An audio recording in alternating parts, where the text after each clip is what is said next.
இருக்கக்கூடிய முதற் பகுதியும் இரண்டாம் பகுதி. முதற் பகுதி என்பது இலக்கிய பகுதி, இரண்டாம் பகுதி என்பது சமய பகுதி. இதை வெளியிட்டவர்கள் நம்ம ராயபுரம் என்ற ஊரை சேர்ந்த பழனிய பற்றியாளர்கள் தான் இதை வெளியிட்டது. அவர்கள் நிறைய பதிப்புகள், ஏன்னா பல ஆண்டுகள் அது பாடம் மூலமாக இன்டர்மீடியட் என்ற கோர்ஸுக்கும் பிறகு பிஏ தமிழ் படித்தவர்களுக்கும் எல்லா பிஏ படித்தவர்களுக்கெல்லாம் அது ஒரு நூலாக இருந்தது. அதனால அது நிறைய பதிப்புகள் அவர்கள் வெளியிட்டு பழனியப்பா பிரதர்ஸுக்கு, அதுபோல சைவ சித்தாந்த நூற்பதிவகத்தினுடைய உரிமையாளராக இருக்கக்கூடிய சுயா பிள்ளையோடு அவர்களுக்கு தொடர்பு ஏற்பட்டு அவர்கள் அதில் நிறைய வரக்கூடிய சிலதெல்லாம் செந்தமிழ் செல்வி, தமிழ் பொழில், சித்தாந்தம், ஞானானந்தம் என்று சொல்லக்கூடிய இந்த மாத பீடுகளாக வரக்கூடிய இவற்றிலெல்லாம் அவர்கள் நிறைய அந்த கட்டுரைகள் எழுதியிருக்கின்றார்கள். வாழ்க்கை வரலாற்றோடு சேர்த்துக் கொள்ள வேண்டிய விடுபட்டு போன பல செய்திகள் என்று சொல்லி எனக்கு நினைவுக்கு வந்தவைகளை நான் இங்கே யாருக்காவது ஏதாவது ஐயம் இருக்குமையானால் கேட்டால் எனக்கு தெரிந்தவரை நான் சொல்ல ரொம்ப நன்றி.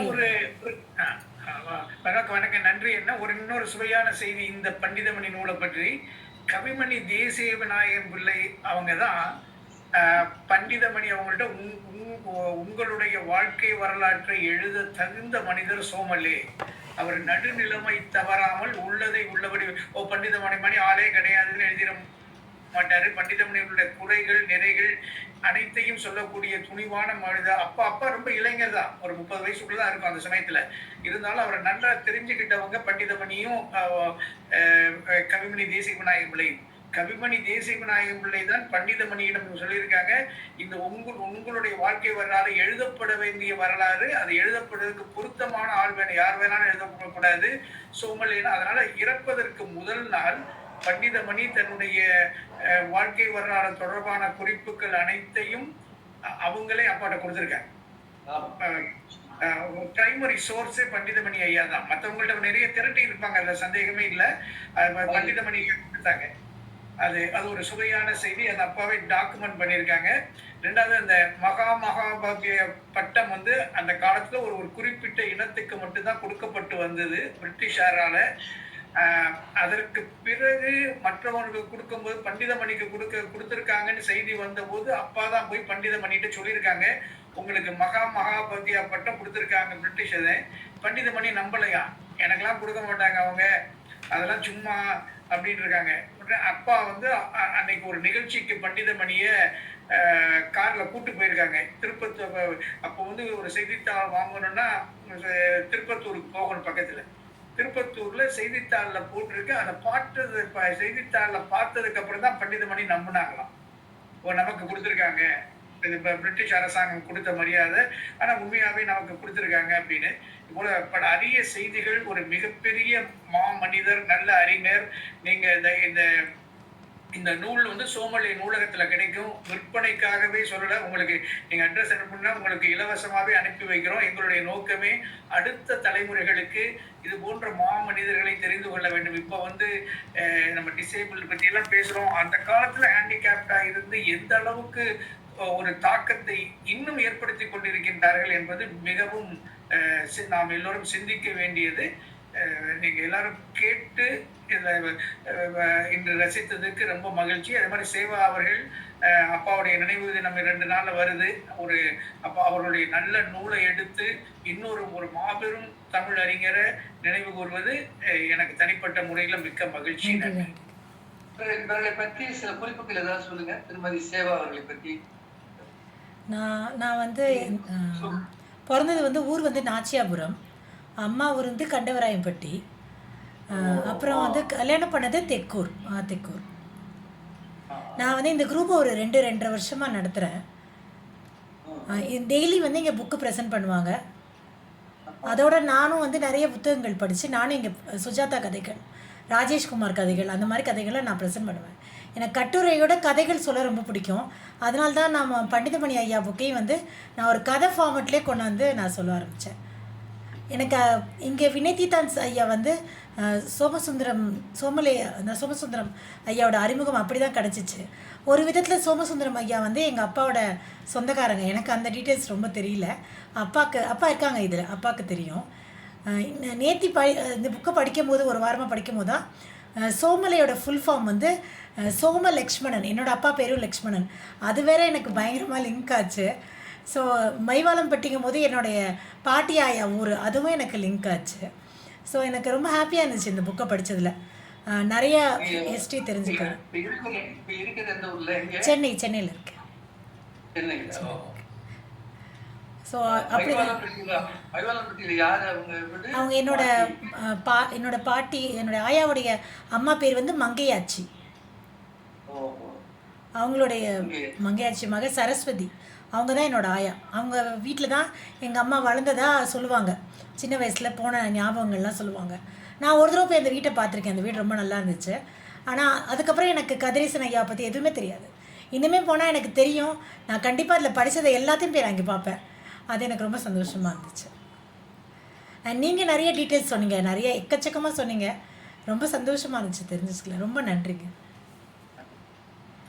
இதுல இன்னொரு முக்கியமான, அந்த காலத்துல பாருங்க, எழுத்தாளர்கள் அவருடைய செல்வாக்கை வச்சு மைவானம்பட்டிக்கு போஸ்ட் ஆஃபீஸ் கொண்டு வந்தாங்க, பிரிட்ஜு கொண்டு வந்தாங்க. இதெல்லாம் இந்த காலத்து எழுத்தாளர்கள்லாம் யோசிச்சு பார்க்கணும். நம்மளுடைய செல்வாக்கை வைத்து நம்ம ஊருக்கு நம்ம என்ன செஞ்சிருக்கோம். அந்த காலத்து எழுத்தாளர்கள்லாம் பாத்தீங்கன்னா அந்த எழுத்து வன்மையை, ஆற்றலை, திறமையை, செல்வாக்கை வைத்து ஊருக்கு நிறைய நல்லது பண்ணியிருக்காங்க. பண்டிதமணி ஐயா ஒரு மிகப்பெரிய எடுத்துக்காட்டு. பள்ளிக்கூடம் இருந்தது. அந்த பள்ளிக்கூடத்துக்கு மங்கள விநாயகர் வித்யாசாலை என்று பெயர் வைத்து அது வந்து அந்த யூனியன் இதில் இருந்தது, திருப்பத்தூர் யூனியன்ல. அதுக்கு மங்கள விநாயகர் வித்யாசாலைன்னு அந்த இது பண்ணாங்க. காரணம், மைவாலன்பட்டியில ஒரு கோயில் இருக்கு, மங்கள விநாயகர் கோயில். அதனுடைய பேரை அப்படி வச்சு அந்த ஸ்கூலுக்கு வைத்தாங்க. வந்து அது ஒரு குறிப்பு வந்து எல்லாருமே சொல்லக்கூடியது. அதுபோல இந்த கண்டவராயன்பட்டிக்கு செல்லக்கூடிய வழி வந்து சரியில்லாதனால தேவக்கோட்டையில் இருக்கக்கூடிய வீரப்ப செட்டியார் என்பவரை அணுகி அவர் தான் அந்த சாலை போடுவதற்கு உதவியாக இருந்தார்கள். அது தொடர்பாக பண்டிதமணி ஒரு நல்ல பாடல், ரொம்ப ஒரு நல்ல சுவையான ஒரு பாடலை எழுதி அவர்களை போற்றி பாராட்டி இருக்கின்றார்கள். அது அவர்களுடைய நம்ம சோமலையனுடைய இந்த பண்டிதமணி புத்தகத்திலேயே அது வந்து இடம்பெற்றிருக்கின்றது. அவர்களுக்கு சிறப்பான பட்டங்களாக வழங்கப்பெற்றவை இந்திய அரசினாலே மகா மகோபாத்தியாய என்பது முதலாவதாக வழங்கப்பட்டது டாக்டர் ஊவே சாமிநாதன் அவர்களுக்கு. அதற்கு அடுத்தபடியாக தமிழிலே வழங்கப்பட்டது பண்டிதமணி அவர்களுக்கு. பண்டிதமணி அவர்களுக்கு பண்டிதமணி என்ற பட்டத்தை வழங்கியவர் ஊவே சாமிநாதன். மேலச்சூரியிலே சன்மார்க்க சபையிலே அவர் வழங்கியது. தமிழ் அறிஞர்கள் எல்லாம் சேர்ந்து வழங்கிய ஒரு பட்டம் தான் புதுபெரும் புலவர் என்பது. திருவண்ணாமலை ஆதீனம், அங்கே நம்ம குன்றக்குடி என்று சொல்லக்கூடிய அந்த ஆதீனத்தினுடைய கர்த்தாவாக இருக்கக்கூடிய அருணாசல தேசிக பரமாச்சாரியா சுவாமிகள், குன்றக்குடி அடிகளார், பெரிய இப்பொழுது இருக்கக்கூடியவர் பொன்னம்பல அடிகளார், முன்னே இருக்கக்கூடிய அந்த குன்றக்குடி அடிகளார் என்று சொல்லக்கூடிய இருக்கும் பொழுதுதான் வெளிநாட்டரசர் டாக்டர் ராஜாசரம் முத்தியா செட்டியார் அவர்கள் தலைமையிலே தேவகோட்டையை சேர்ந்திருக்கக்கூடிய அவர்கள் அந்த சேவகன் செட்டியாருடைய பள்ளியப்ப செட்டியார் அவர்களுக்கும் இவர்களுக்கும் பண்டிதமணி அவர்களுக்கும் அவர்கள் வந்து கொடுத்த ஒரு பட்டம் தான் சைவ சித்தாந்த வித்தகர். எனவே மகா மகோபாத்தியாய பண்டிதமணி முதுபெரும் புலவர் சைவ சித்தாந்த வித்தகர் என்ற சிறப்புகள் எல்லாம் உரியது. இவருடைய மாணவர்கள் எல்லாம் நிறைய, முதலாவது மாணவர் என்று சொல்லக்கூடியவர் தமிழிலே சிறந்தவராக கருதப்படக்கூடிய பேராசிரியர் சிதம்பரநாதன் செட்டியார், முக்கியமாக டாக்டர் ஏசி செட்டியார் என்று சொல்வார்கள். பிற்காலத்தில் மதுரை தியாகராஜர் கல்லூரியினுடைய தலைவராக இருந்து அங்கே இருந்தவர்கள். அவர்கள் தான் முதலாவது மாணவர். ஆனால் சிறந்த ஒரு மாணவர் என்று சொல்லக்கூடியவர் டாக்டர் பேராசிரியர் வாசுவ மாணிக்கம். இந்த பண்டிதமணியினுடைய நூற்றாண்டு விழாவை கொண்டாடுகின்ற பொழுது பேராசிரியர் வாசுவ மாணிக்கம் அவர்கள் ஒரு புதிய உத்தி முறையினை அவர்கள் கொண்டு வந்தார்கள். இனிமேல் இவர்களை பாராட்டி போற்றி இப்படியெல்லாம் பேசி எழுதுவதை விட இவர்கள் எழுதியிருக்கக்கூடிய நூல்களுக்கெல்லாம் ஒரு திறனாய்வு நூல்களாக ஒரு 5 நூல்களை கொண்டு வர வேண்டும் என்று சொல்லி 5 பிரிவாக பிரித்து அதில் ஒன்று நம்ம ஒரு குறிப்பிட்டு சொல்லக்கூடிய ஒன்று கவிஞர் முடியரசன் அவர்கள் பண்டிதமணியினுடைய வரலாற்றை கற்கை நடையிலேயே ஒரு நூலாக வெளியிட்டிருக்கிறார்கள். அதற்கு பெயர் தான் ஊன்றுகோல் என்பது. பிற்காலத்திலே சென்னை பல்கலைக்கழகத்தினுடைய பாடத்திட்டத்திலே அது இடம்பெற்று பல கல்லூரிகளிலே அது பாடமாக வைக்கப்பட்டது. முழுக்க கவிதையிலேயே அந்த வரலாறு இருக்கும். நம்முடைய அவர் முருகவேள் என்பவர், அவர்தான் திருவாசகத்தினுடைய அந்த உரையை அதை வந்து ஒரு திறனாய்வு செய்து ஒரு நூலாக வெளியிட்டிருக்கின்றார். சுவாமி சுந்தரம் என்பவர் தான் பண்டிதமணியினுடைய பிள்ளைத்தமிழ் என்பதை அவர் வெளியிட்டிருக்கின்றார். அதுபோல ஒரு சிறந்த ஒரு திறனாய்வாளராக கருதப்படக்கூடிய பழனி என்பவர் தான் அவருடைய நாடகத்தமிழை பற்றி எழுதியிருக்கின்றார்கள். பண்டிதமணியின் நாடகத்தமிழ் என்று.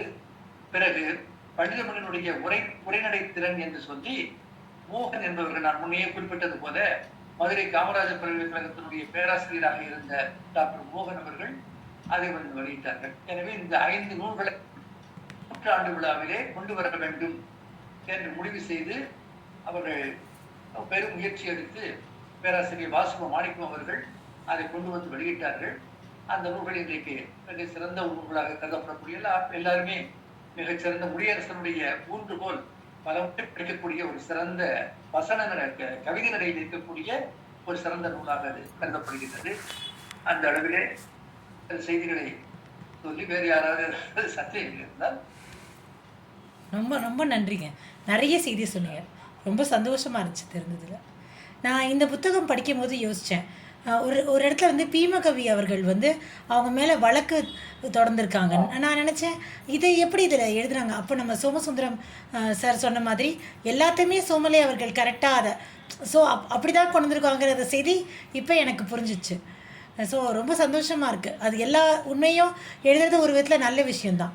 நம்ம நெகட்டிவை விடாமல் ரெண்டையும் சேர்த்து எழுதுறோங்கிறது ஒரு பெரிய விஷயமா இருந்துச்சு எனக்கு. ரொம்ப சந்தோஷம். நிறைய தெரிஞ்சுக்கிட்டேன் இன்றைக்கி. நான் சொன்னதோட நிறைய தெரிஞ்சுக்கிட்டது. சொல்லுங்க. முறையில் உண்டுதான் இருக்கணும், பாரம்பரியம் இருக்கணும். ஆமாம், அதில் இருக்கக்கூடிய குறைபாடுகளை எடுத்து காட்டக்கூடிய முறையிலையும் அது அமைய வேண்டும். அதே சிறப்பாக இருக்கும். அதே மாதிரி இந்த புத்தகத்தில் நான் இன்னொன்று பார்த்தேன், பின்னாடி ஒரு இயர் ஃபுல்லாக போட்டிருக்காங்க. அந்த இயரில் என்னென்ன பண்ணாங்க, நமக்கு எங்கேயாவது விட்டால் கூட அந்த இயர்லேருந்து அழகாக எடுத்துக்க முடியுது. ஸோ வந்து நான் புத்தகம் எழுதுனா அந்த மாதிரி இயர் எழுதணும் அப்படிங்கிறது வந்து இதுலேருந்து தான் நான் கற்றுக்கிட்டேன். ரொம்ப நல்லா இருந்துச்சு. நல்ல எழுத்தாளர் சோமலே அவர்கள், மிகச்சிறந்த எழுத்தாளர். அதனால இன்றைக்கு நாம் பார்க்கக்கூடிய அந்த பண்டிதமணியினுடைய நிழற்படம் என்று சொல்லக்கூடிய அந்த படம் இருக்கே, அதை எடுத்தவர் இன்னொரு உலகம் சுற்றிய தமிழராக இருக்கக்கூடிய டாக்டர் ஏ.கே. செட்டியார், கோட்டையூரை சேர்ந்த ஏ.கே. செட்டியார் அவர்கள் தான் அந்த படத்தை, அதுதான் இன்றைக்கு எங்கே இருக்கக்கூடிய ஒரு படமாக இருக்கின்றது. ரொம்ப ரொம்ப சந்தோஷம். ரொம்ப நிறைய செய்தி சொன்னீங்க, கேட்க ரொம்ப நல்லா இருந்துச்சு. சோமசுந்தரம் சார் சொன்ன மாதிரி நம்ம உதாரணத்துக்கு சில பேரை தான் காட்டுறோம், இன்னும் நிறைய பேர் இது மாதிரி நமக்கு தெரியாதவங்க அவங்களையும் நம்ம காட்டணும், எல்லாரையும் தெரிஞ்சுக்கணும். ரொம்ப நல்ல விஷயம். சில முரண்பாடான நிகழ்ச்சிகளும் வாழ்க்கையில நடந்திருக்கு. அதுல ஒன்று வந்து கரந்தை தமிழ் சங்கத்திலே நிகழ்ந்த ஒரு நிகழ்ச்சி. அது அங்கே வந்து மறைமலையடிகளும் பண்டிதமணியும் சொற்பொழிவாக்கியிருக்காங்க. அந்த காலத்திலே திருவிக்க மறைமலையடிகள் பண்டிதமணி 3 பேரும் செல்லக்கூடிய இடத்திலே தலைமை வகிக்கக்கூடிய சிறப்பை பண்டிதமணிகளுக்கே எல்லாரும் கொடுத்திருக்கின்றார்கள். கரந்தை தமிழ் சங்கத்திலே தலைமை ஏற்றவர்கள் பேசுகின்ற பொழுது, அதுக்கு அடுத்த முறையிலே மறைமலையடிகள் வந்து பேசுகின்ற பொழுது, இவர்களுடைய சமஸ்கிருதத்திலிருந்து தமிழிலே மொழிபெயர்த்திருக்கக்கூடியதை பற்றிய ஒரு குறிப்புகளை கொஞ்சம் அவர்கள் ஒரு விதமான ஒரு போக்கோடு அதை வந்து தெரிவித்து விட்டார்கள். எனவே இந்த மாதிரி வந்து ஒரு கருத்தை சொன்ன உடனே சில பேர் வந்து தமிழை விட்டுவிட்டு சமஸ்கிருதத்துக்கு ஒரு முக்கியத்துவம் கொடுக்கின்றார்கள் என்ற ஒரு குறைபாடான சொல்லுவது போல சொன்னதாகவும், அதற்கு பின்னாலே தமிழிலே வந்து சங்க இலக்கியத்திலே இருக்கக்கூடிய நம்ம 2300 பாடல்களையும் பார்ப்போம். ஆனால் ஒரு இடத்திலே கூட தமிழ் இல்லாத பிறமொழி சொற்கள் இல்லை என்று மறைமலையடிகள் பேசியிருக்கின்றார். நல்ல நண்பர்கள், அது வேறு. ஆனால் பேசிய உடனே எழுந்து பண்டிதமணி அவர்கள் ஒரு தவறான கருத்தை இந்த அவைகளை சொல்லக்கூடாது என்று சொல்லி, அப்பொழுது உமா மகேஸ்வரன் பிள்ளை என்பவர்கள் எல்லாம் பெரியவர்கள் அவர்கள் எல்லாம் இருந்தார்கள். எனவே உடனடியாக அந்த கூட்டத்திலேயே ஒரு 50 வடமொழி சொற்களை எடுத்து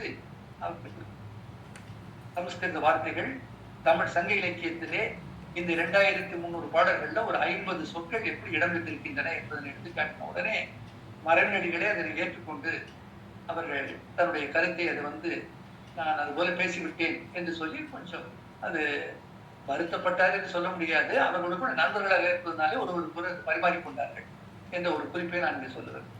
அது அவங்க 7 மாதம் தான் படிச்சுட்டு இவ்வளோ விஷயங்கள் செஞ்சிருக்காங்கங்கும் போது ரொம்ப ஆச்சரியமாக இருந்துச்சு எனக்கு. சன்மார்க்க ரொம்ப பெரிய சபையை விஷயம். தோற்றுவித்தது ஒரு பெரிய சிறப்பு. ம். அதுதான் அதுல ரொம்ப என்றைக்கும் பாராட்ட வேண்டிய ஒன்று. சன்மார்க்க சபையும் பண்டிதமணியும் சில கட்டுரைகள் நிறைய வந்திருக்கு, நிறைய பேர் எழுதியிருக்காங்க. சன்மார்க்க சபையை தோற்றுவித்து அதை வளர்ச்சி அடைவதற்கு உறுதுணையாக இருந்தவர்கள் அவர். அதுல நல்ல ஒரு வளர்ச்சி பெற்று அது பிறகு கணேசர் செந்தமிழ் கல்லூரியாக இன்றைக்கு அது செந்தமிழ் கல்லூரி என்பதை எடுத்துவிட்டு அது கலை அறிவியல் கல்லூரியாக அது மாறி இருக்கின்றது.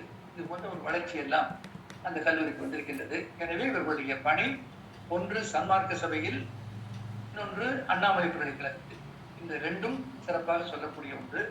அண்ணாமலை பல்கலைக்கழகத்தில் இருந்த பொழுதுதான் பெரும் பேராசிரியர்களுடைய தான் நிறைய இருக்கின்றன. எல்லாரும் சுவாமி விவேகானந்த அடிகள்,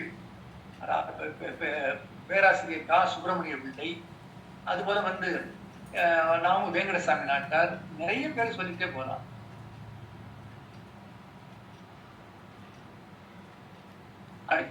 ஒருவர் சிறந்த முறையிலே எந்த விதமான ஒரு வேறுபாடுகள் இல்லாமல் பழகி அவர்களுடைய வாழ்க்கையை அமைந்தது. ரொம்ப சந்தோஷங்க. சொல்ல வந்தீங்க, சொல்லுங்க.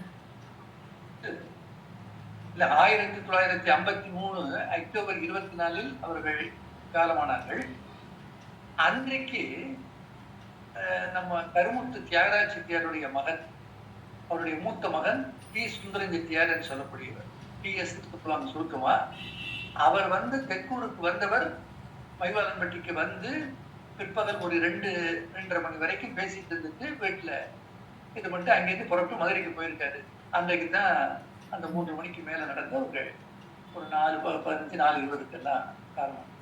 அது ரொம்ப அழகா எழுதினாங்க. நல்லா உரையாடி இருக்காங்க சுந்தரம் செட்டியாரோடு. ஏன்னா அவர் சுந்தரம் செட்டியாரே எனக்கு சொன்னார், விளையாட்டா என்னை எப்பவுமே பேராசிரியர் அப்படின்னு கூப்பிடுவாரு. அப்பவே சும்மா நாம சாதாரண விரியாளர் தான் இருந்தேன் சொல்லுவாரு அப்படின்னு சொல்லிட்டு அப்பவே அவருக்கு சொன்னாங்க. நான் போனேன், உடனே அந்த இடத்துல விவரமா எழுதியிருந்தாங்க. மூச்சு திணறல் ஏற்பட்டுச்சு, கீழே பாயில இறங்கி படுத்தாங்க. அது அந்த காட்சி லைவாக பார்க்குற மாதிரி இருந்துச்சு எனக்கு. நம்மளும் அதோட சேர்ந்து பயணிக்கிற மாதிரி நான் உணர்ந்தேன். அது ரொம்ப நல்லா, எல்லா இடத்துலையுமே ரொம்ப குறிப்புகள் ரொம்ப அழகாக எடுத்து எழுதியிருக்காங்க. ரொம்ப ரொம்ப நன்றிங்க.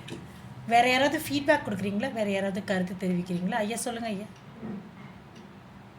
தியாகராஜன் ஐயா ஏதாவது சொல்ல வந்தீங்களா? வேறு யாராவது பேசுகிறீங்களா? வேறு யாராவது ஃபீட்பேக் கொடுக்குறீங்களா? இல்லை உங்களுக்கு தெரிஞ்ச விஷயம் ஒரு 2 நிமிஷம் தர முடியுமா? சொல்லுங்கள் வீரசேகரன் சார். அன்பு விழுமிய சோதரர்கள் சோதரிகள் அனைவருக்கும் மாலை வணக்கத்தை தெரிவிச்சுட்டு, இன்னைக்கு என்ன பொறுத்தளவுல இறையருள் தான் இந்த வாய்ப்பை எனக்கு நல்கி இருக்கு அப்படின்னு நான் நினைக்கிறேன். ஏன்னா சகவுசால் இந்த பெரிய சகாப்தம், தமிழ் சகாப்தத்தினுடைய இந்த பொழிவை கேட்கின்ற அந்த வாய்ப்பை கொடுத்ததே இறைவன் அப்படிங்கிற அந்த எண்ணம் தான் என்னோட மனதில் கொண்டிருக்கும். அதுக்கு காரணம் இங்க பின்னூட்டமா தந்த 2 தகவுசால் பெரியவர்களும் எல்லா செய்திகளையும் இதை சொல்லியிருக்காங்க. இது ஒரு பெரிய வரலாற்றின் தொகுப்பு. அது மாதிரி எனக்கு ஏற்பட்ட ஒரே ஒரு சின்ன இதை விட்டுனா, கருப்பு கிளார்னு கோட்டூர் மன்னார்குடி பக்கம் கோட்டூர், அதுக்கு பக்கத்துல கிராமம் கருப்பு கிளார்னு அந்த கிராமத்துல படிச்சது. என்னோட படிச்ச ஃப்ரெண்டு மயிலேறும் பெருமாள் அப்படின்னு, அவங்க அப்பாவை புலவர்னு நாங்க எல்லாம் சொல்லுவோம். ஒரு அரக்கா, இந்த சட்டை கை முழு கை இல்லாம அந்த காலத்துல எல்லாம் போற மாதிரி அப்படிதான் இருப்பாங்க. புலவர் வீடு தான். உண்மையாக சொல்லுகிறேன், நான் சவுதிக்கெல்லாம் போயிட்டு இங்க வந்த ஒருபாடு ஒரு அகராதி, இந்த அகராதி வாங்கினப்ப சைவ சித்தாந்த நூற்பதிப்பு கழகம், தென்னிந்திய சைவ சித்தாந்த நூற்பதிப்பு கழகம் இந்த அகராதியில கொடுத்திருக்கிறது. இத பாத்தீங்கன்னா தெரியும். கருப்பக்கிலார் திரு சு ஆ ராமசாமி புலவர் அவர்கள் முதல்வராக இருந்து இதை திருத்தினார்கள் அப்படிங்கிறது. இது யாருன்னா என்னோட நண்பரோட அப்பா தான். ஆனா அப்ப தெரியாது யாருக்கு, எனக்கெல்லாம் ஒண்ணுமே தெரியாது. எல்லாம் சொல்றப்ப புலவர் வீடும்பாங்க. இது மாதிரி இந்த மாதிரி இப்ப நம்ம பண்டிதமணி ஐயா அவர்களை பற்றிய இந்த செய்திகள்லாம் வர்றப்ப ஸ்டீபன் ஹாக்கின்ஸ் வந்து கையை அவருக்கும் எழுத முடியாதுங்கிறப்ப ஒரு இவரை வச்சுக்கிட்டு தான், ஒரு உதவியாளரை வச்சுக்கிட்டு தான் எல்லாம் எழுதி அவரோட தியரிய அவரே கான்ட்ராடிக்ஷன் இன் மை ஓன் தியரின்னு சொல்லி அவர் மறுபடியும் ஒரு புத்தகம் எழுதி அதெல்லாம் பெரிய சரித்திரங்களா இருக்கும். அது மாதிரி மிகப்பெரிய தமிழ் சரித்திரத்தை இன்னைக்கு பெற்றோம். நான் சவுதியில இருந்தப்ப ஒரே ஒரு செய்தியை மட்டும் சொல்லி விரும்புகிறேன். உவேசா ஐயா அவர்களுடைய பேத்தி வானதி கண்ணன், அவங்க வந்து பேற்றியோட கொள்ளு பேத்தி, பேத்தின்னு சொல்ல முடியாது, கொள்ளு பேத்தி அவர்கள் ஒரு உரை நிகழ்த்தி அதெல்லாம் நாங்க வந்து ஒரு தமிழ்ச்சங்கம்னு ஒரு அமைப்பு வச்சு அதுல எல்லாம் அவங்க வந்து பேசுற மாதிரி எல்லாம் இறைவனுடைய அருள் இருந்தது. அப்படித்தான் இன்னைக்கு நான் ஏதோ வேலை காரணமாக வராம இருந்திருந்தேன்னா இந்த வாய்ப்பு எனக்கு எப்படி கிடைச்சிருக்குன்னு தெரியல. அதுதான் ஆண்டவன் கொடுத்த இந்த வாய்ப்பு. ஐயா அவர்களுக்கும் தகவுசால் ஐயா அவர்களுக்கும் இதை பொழிவை வழங்கிய நமது சகோதரி அம்மா அவர்களுக்கும் அன்பான நன்றியை கூறி இந்த வாய்ப்புக்கும் நன்றி கூறி விடைபெறுகிறேன். ரொம்ப நன்றி வீரசேகரன் சார். வேற யாராவது பேசுறீங்களா? சொல்லுங்க. அனைவருக்கும் வணக்கம். பல்லடம் சுவாமிநாதன். சொல்லுங்க சார். சிவகான் உரை மிகவும் சிறப்பாக இருந்த நன்றி. அதேவேளை பின்னால் கொடுத்த அண்ணன்கள் விளக்கம் அதை விட அருமையாக இருந்தது. நன்றி. இது இறுதியாக சொன்னார் அண்ணா பேசினாருங்களே, அதே மாதிரி நான் வந்து உதவியாளர் வராதனால் இன்று வந்து கலந்து கொண்டேன். அதை விட எனக்கு மிகவும் சிறப்பான நிகழ்ச்சி தகவல். நன்றி, வாழ்த்துக்கள் அனைவருக்கும். நன்றி நன்றி சார். வேற யாராவது பேசுறீங்களா? வேற யாராவது ஏதாவது செய்திகள் இல்லை ஃபீட்பேக் ஏதாவது கொடுக்க விரும்புறீங்களா? ஒரே ஒரு செய்தி. சொல்லுங்க. இப்போ அவங்க குறிப்பிட்டதுனால நான் சொல்ல வேண்டிய ஒரு நிர்பந்தம் ஏற்படுகின்றது. பண்டிதமணி அவர்களுக்கு அந்த நூல்களை எல்லாம் எழுதுகின்ற காலத்தில் அவர்களுக்கு உறுதுணையாக இருப்பதற்காக செட்டிநாட்டரசர் ராஜரசர் அண்ணாமலை செட்டியார் அவர்கள் 2 பேரை நியமித்திருந்தார்கள். இருவரும் வீட்டுக்கு வந்து அவர்கள் சொல்லக்கூடிய நேரத்திலே சமஸ்கிருதத்திலும் தமிழிலும் எழுதக்கூடியவர்களாக 2 பேர். ஒருவர் பெயர் வந்து PC ராமானுஜாச்சாரியார். அவர் பிற்காலத்திலே நான் பணியாற்றுகின்ற பொழுது என் கூடவே என் உடனே வந்து அவரும் பணியாற்றினார். PC ராமானுஜாச்சாரியார் மிகப்பெரிய ஒரு நல்ல சமஸ்கிருத தமிழ் அறிவு பெற்ற மிகச்சிறந்த ஒரு புலவர். அதே போல வந்து இன்னொருவர் நான் குறிப்பிட வேண்டும் என்று சொன்னால், தமிழில் எழுதக்கூடியவர் அப்போ அனுப்பியவர்கள் தான். அவர் பேர் வந்து ஓவே சோமசுந்தரனார். அவருடைய பெயரை இளவழகனார் என்று அவர் மாற்றிக்கொண்டார். அவர்தான் சைவ சித்தாந்த நூற்பதிப்பு கழகத்தினுடைய கழகப்புலவர். கழகப்புலவர் என்று சொன்னால் இளவழகனார். அவர்தான் சங்க இலக்கியங்களுக்கெல்லாம் நற்றிணை, குறுந்தொகை, ஐங்குறுநூறு, கலித்தொகை, அகநானூறு எல்லா இலக்கியங்களுக்கும் உரை எழுதிய பெருமை உள்ளவர். சங்க இலக்கியத்தினுடைய உரையாசிரியர் ஓவே சோமசுந்தரனார் என்று சொல்லக்கூடிய இளவழகனார். எனவே அவர் கூட அண்மையிலே ஒரு நான் நினைக்கிறேன் ஒரு 15-20 ஆண்டுகளுக்கு முன்னாலே குமுதம் பத்திரிகையிலே ஒரு அவருடைய அவருடைய படத்தை போட்டு இருவர் அவருடைய குடும்பத்தார் மிகவும் ஏழ்மையாக இருக்கின்றார்கள், அவர்களுக்கு யாரும் உறுதுணை செய்வதற்கு யாரும் இல்லை அப்படி என்று சொன்ன உடனே அன்றைக்கு இருக்கக்கூடிய முதலமைச்சராக இருந்த கருணாநிதி அவர்கள் அவருக்கு ஒரு 10 லட்சம் ரூபாய் நிதி வழங்கி அவரை அந்த குடும்பத்தை அவர்கள் பாராட்டினார்கள். அவ்வளவு சிறந்த புலவராக எதுக்கு சொல்ல வருகின்றேன், பண்டிதமணியிடத்திலே கூடவே இருந்து அவர்கள் சொல்ல சொல்ல எழுதியவர்கள். எனவே அவர்தான் பிற்காலத்திலே பெருமலை புலவராக, இளவழகனாராக, சைவ சித்தாந்த நூற்பதிப்பு கழகத்தினுடைய கழக புலவராக விளங்கி பல நூல்களுக்கு, நிறைய நூல்களுக்கு, சிலப்பதிகாரம், மணிமேகலை, எல்லா காப்பியங்கள், புராணங்கள் எல்லாவற்றுக்குமே உரை விளக்கம். இன்றைக்கு நம்ம சைவ சித்தாந்த நூல்களில் பார்த்தால் அவருடைய உரை விளக்கங்கள் முழுக்க நமக்கு அது வந்து கிடைக்கும். அந்த முறையிலே அவர்கள் வந்து இந்த 2 பேரையும் நான் குறிப்பிட்ட நினைத்தேன். ஒருவர் வந்து PC ராமானுஜாச்சாரியார், இன்னொருவர் வந்து ஓவே சோமசுந்தரனார் என்று சொல்லக்கூடிய இளவழகனார். இந்த 2 பேரையும் ஏன்னா ஒரு கருத்துக்காக வந்து ரொம்ப ரொம்ப நன்றி. ரொம்ப தேங்க்ஸ். சோமசுந்தரம் சார், நீங்கள் ஏதாவது பேசுகிறீங்களா?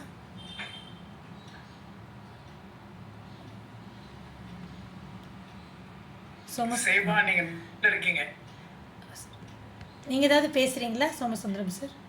இல்லை, மகிழ்ச்சி, வணக்கம். அப்போ நம்ம முடிச்சுக்கலாமா? கலந்து கொண்ட அனைவருக்கும் நன்றி. ரொம்ப தேங்க்ஸ். நான் செஷனை எண்ட் பண்ணிக்கிறேன்.